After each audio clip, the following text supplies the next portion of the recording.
Hey there, I'm Raina Dearden, owner and designer at the Rustic Horseshoe. I'm going to show you in this video what you can do with those super small fabric scraps, specifically minky, because they work so good for this.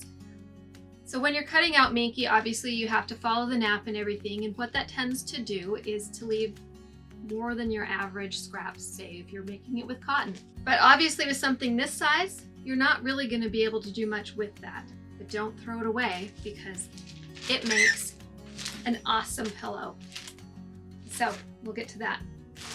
But also in some of the plushies that you make, at least with Rustic Horseshoe and elsewhere, you use some of this foam. And you can end up with scraps that, sure, you could get something out of that depending on what you're making.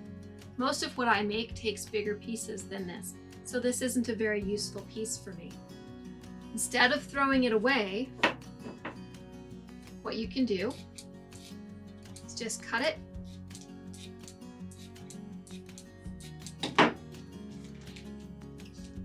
Cut it into little pieces. And then you're going to put it with all these minky scraps. Now I have these minky scraps in a bag because that's where I was saving them. But I'm going to show you what I am now doing. Now what I do is I pre-make a pillow. This is an 18-inch size pillow that I put a zipper into. You don't have to make it with a zipper. You could easily just have it open at the top and fill it as you go. And then when you're done, when it's all filled up, you can just ladder stitch it or however, stitch it closed, and that's that. I wanted to do a zipper so that I can close it when I'm not using it, but also so that when it's in the pillow, if it ends up getting flat or whatnot, and I need to add more minky to it, I can simply take it out of the pillowcase and add more minky. So now that I have this made, instead of using the plastic bags that I've been using to save my scraps, when I cut a minky project, I'll just put the scraps straight in the pillow.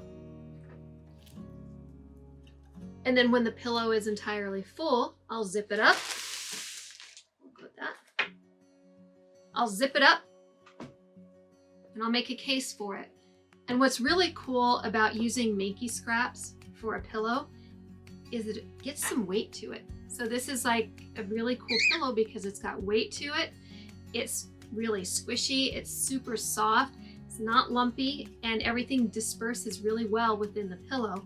And I have the zipper so that I could easily add more minky to it if I need to or if I want to. I made a pillowcase that's the envelope pillowcase. Of course, you can make a pillowcase however you'd like. You can make it with a zipper or a button.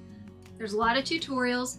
Find the size of pillow you want to make, find the style of pillow you want to make, look up tutorials and options, and that's all you have to do is you have your pillow insert, which also makes it easy to take the pillowcase off and wash it, and you still have the insert.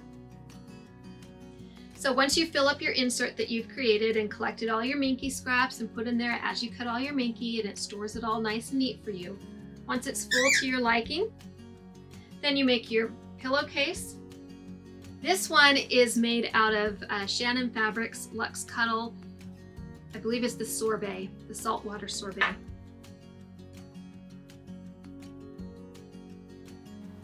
Get your pillow all worked in there.